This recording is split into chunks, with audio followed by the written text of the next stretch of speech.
We've been listening for over 60 years. 60 years of pointing our most powerful machines at the sky, scanning billions of frequencies, waiting for something, anything that would tell us we are not alone in this universe. And we have heard absolutely nothing, not a whisper, not a blip, not a single confirmed signal from another intelligent civilization. Complete, total, absolute silence. And most scientists won't say this out loud because it goes against the optimistic narrative you see in documentaries, in movies, in every headline that screams, "We might have found alien life." But I'm going to say it clearly right now. The reason we haven't found intelligent life out there might not be because we haven't looked hard enough. It might be because finding it is fundamentally, physically, mathematically impossible. And by the end of this video, I'm going to show you exactly why, and why that conclusion, if it's true, changes absolutely everything about how you should think about human civilization right now. Let me start with the most famous equation in the history of the search for extraterrestrial intelligence. In 1961, a physicist named Frank Drake stood in front of a group of scientists and wrote down a formula.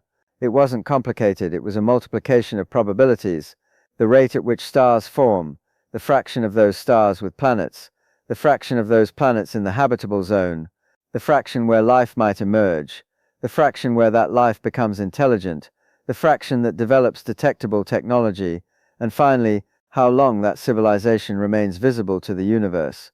Back in 1961, when they plugged in optimistic numbers, they got thousands, maybe millions of civilizations, potentially broadcasting signals right now in our galaxy alone. The room was electric. Contact felt inevitable. It was just a matter of time. But here's what happened over the next 6 decades of actual science. Every single term in that equation got harder. Every factor shrank. And the result didn't converge toward millions. It converged toward something far more unsettling. We now know planets are common. Missions like Kepler have shown us that almost every star has worlds orbiting it. And many of those worlds sit in what we call the habitable zone, the orbital sweet spot where liquid water could exist on the surface. That sounds promising, that sounds like life should be everywhere. But being in the habitable zone is like saying a city has a post office. It's a necessary condition. It is nowhere close to sufficient. You also need a breathable atmosphere. You need the right atmospheric pressure. You need greenhouse gases in extraordinarily precise ratios to keep temperatures stable. You need a magnetic field strong enough to deflect the stellar radiation that would otherwise strip that atmosphere away. You need plate tectonics, the movement of continental plates to regulate the carbon cycle and stabilize the climate over billions of years. You need a large moon to stabilize the tilt of the planet's axis, because without that, seasons become catastrophic oscillations that swing between boiling and frozen. You need gas giant planets in the outer solar system, positioned just right, acting as gravitational shields that deflect incoming asteroids and comets before they can sterilize the inner system. Earth isn't just in the habitable zone. Earth is the result of an almost incomprehensible sequence of lucky accidents. The moon formed from a giant impact at exactly the right angle, with exactly the right mass, that didn't destroy the planet. Jupiter and Saturn acted as gravitational bouncers for billions of years. Our iron core remained molten long enough to generate the magnetic field that protects everything alive today. Our atmosphere found its precise balance through volcanic outgassing, photosynthesis, and geochemical cycles so finely tuned they seem almost engineered. When you start calculating the probability that all of these factors align simultaneously on a single world, the numbers collapse. Even if there are billions of planets in habitable zones across the galaxy, the number that are genuinely suitable for complex life might be smaller by factors of millions or billions. That's not pessimism. That's what the physics tells us. But let's be generous. Let's assume the galaxy is full of truly habitable planets. Let's say there are millions of worlds with liquid water and stable climates and magnetic protection and all of it. We still haven't crossed the hardest barrier of all. We have absolutely no idea how life starts. We have exactly one example, Earth. That's our entire dataset. We know that certain amino acids can form in prebiotic conditions. We know that meteorites carry organic molecules. But the gap between organic chemistry exists and a self-replicating system capable of evolution emerges is not a small step. It is a chasm. We have never reproduced it in a laboratory. We don't know the probability. It could be likely. It could be 1 in a trillion. We genuinely do not know. And that uncertainty, that terrifying gap in our knowledge, might be the thing we call the great filter. the thing that separates planets that could have life from planets that actually do. Even setting that aside, even granting that life somehow emerges on millions of worlds, the next transition is just as brutal. On Earth, life was single-celled for more than 3 billion years. 3 billion years of nothing but bacteria and archaea, floating in ancient oceans, doing absolutely nothing that looks like progress. The emergence of eukaryotic cells, cells with nuclei, cells with mitochondria, may have been a singular, one-time event. A bacterial cell was engulfed by another cell, and instead of being digested, it became a permanent resident, eventually becoming the powerhouse of every complex organism on Earth.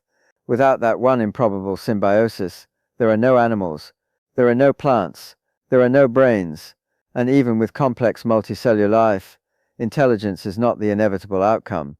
Evolution doesn't have a destination, it doesn't aim for consciousness.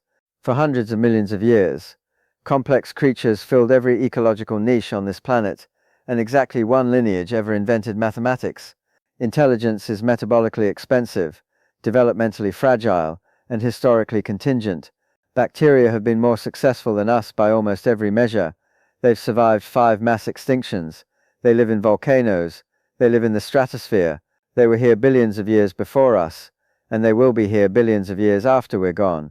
When you multiply all of these probabilities together, habitable planet, life origin, eukaryotic transition, multicellular complexity, technological intelligence, the number you get might be less than 1 for the entire galaxy. Less than 1 means we might be it. We might be the only technological civilization that has ever existed in the Milky Way, and even if a handful of others exist or existed, there's a problem that most people completely overlook when they imagine a galaxy full of talking civilizations. The problem of time. Our galaxy is 13.5 billion years old. Our solar system is 4.5 billion. We have been broadcasting detectable radio signals for about 100 years. 100 years out of 13.5 billion. That fraction is so small it barely exists. If another civilization existed and broadcast signals for 500 years before going silent, either through extinction or through technologicals, transition to something quieter, the probability that their 500 years and our 100 years overlap is negligible. The galaxy's history is full of potential civilizations that burned bright and went dark, millions of years before our sun even formed. We're not just looking across space for these civilizations, we're looking across time. And time might be the most brutal filter of all. For 2 civilizations to actually detect each other, they don't just need to be close enough in space, they need to be close enough in time. And in a galaxy 13 billion years old, finding 2 signals that overlap even by a few centuries is like finding 2 fireflies that flash at exactly the same second in a forest that has been dark for 1,000 years. Now here's where the physics gets even more brutal. Even if right now, at this very moment, there's another civilization on a planet 1,000 light years away doing exactly what we're doing, building telescopes, scanning frequencies, wondering if they're alone, the signals they're sending travel at the speed of light. It takes 1,000 years for their message to reach us. Our reply would take another 1,000 years to reach them. Any conversation we could have would unfold across 2,000 years. That's not communication. That's leaving notes for a civilization that doesn't exist yet. And radio signals don't travel through space like they do on Earth. They weaken with the square of the distance. To send a detectable signal 1,000 light years requires energy that would make entire national power grids look like flashlights. Nobody sends a beacon that powerful unless they have a specific reason to. And what would that reason be? Broadcasting in hopes that someone might be listening, in the right direction, at the right frequency, at the right moment, thousands of years from now. The incentive simply isn't there, which means the universe might be full of civilizations that are choosing not to announce themselves, not because they're hiding, but because the economics and physics of interstellar communication are just fundamentally prohibitive. And what if we're making an even more basic mistake in how we search? We've been looking for radio waves because radio waves are what we know how to make and detect. But any civilization that's 1,000 years ahead of us, let alone 1,000,000, might have moved beyond radio the way we moved beyond carrier pigeons. They might use neutrinos. They might use tightly focused laser pulses. They might use some form of communication based on physics we haven't discovered yet.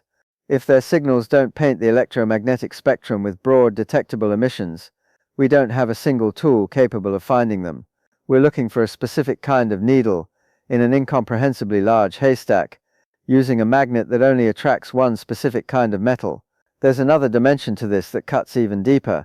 The most technologically advanced human societies right now are actively becoming less electromagnetically visible. We're replacing broadcast radio and television with fiber optic cables and directed digital transmissions. We're replacing powerful omnidirectional signals with targeted beams. The Earth is getting quieter. From a sufficiently distant observer, the electromagnetic signature of our civilization will shrink over the next few centuries until we might look indistinguishable from an uninhabited planet. Any civilization that's centuries ahead of us in this same transition might already be, from our perspective, completely invisible. They are there. They are busy. They are thinking thoughts of extraordinary complexity, and they produce no signal we can detect. Not because they don't exist, because they're efficient. There's a version of this argument that's even more radical. What if sufficiently advanced intelligence doesn't expand outward at all? What if the natural trajectory of a civilization sophisticated enough to cross interstellar distances is actually toward interiority, miniaturization, digitization, the construction of interior realities, of staggering richness and complexity? Why cross light years of vacuum at enormous cost and risk when you can simulate universes inside computers the size of a grain of sand? A post-biological intelligence that has mastered computation might find that the physical universe is actually quite boring compared to the infinite possibility spaces of internally generated reality. They might be everywhere and nowhere at the same time, present as computational processes running on matter we've never learned to read, invisible to every instrument we've ever built, not because they're small, but because they've redefined what it means to be large. And let's talk about the most uncomfortable possibility of all, that intelligence destroys itself. That the same cognitive capabilities that allow a species to build radio telescopes also allow them to build weapons of civilizational destruction. That the gap between discovering fission and deploying it as a weapon is measured in years, not centuries. That the gap between developing artificial intelligence and losing meaningful control over it might be similarly short. That climate manipulation, synthetic biology, and technologies we haven't invented yet all carry catastrophic tail risks. If most civilizations that achieve our level of technological sophistication collapse within a few hundred years, then the term in Drake's equation that represents how long a civilization remains detectable collapses towards something very small. And when that term is small, every other factor in the equation is irrelevant. You can have the most life-friendly galaxy in the universe. If civilizations routinely self-destruct before they can persist, the result is silence. Not the silence of absence, the silence of loss. So let's bring everything together, because the picture that emerges is genuinely staggering. Every layer of filtering we've examined, the rarity of truly habitable planets, the unknown probability of life's origin, the multiple improbable evolutionary transitions, the contingency of intelligence itself, the temporal mismatch between civilizations, the physical limitations of interstellar communication, the technological invisibility of advanced societies, the possible interiority of post-biological minds, and the existential risk posed by technology to every civilization that achieves it. Each of these filters alone reduces the probability of contact substantially. Combined, they don't just reduce it. They may reduce it to something functionally indistinguishable from zero. The silence isn't strange. The silence is exactly what we should expect.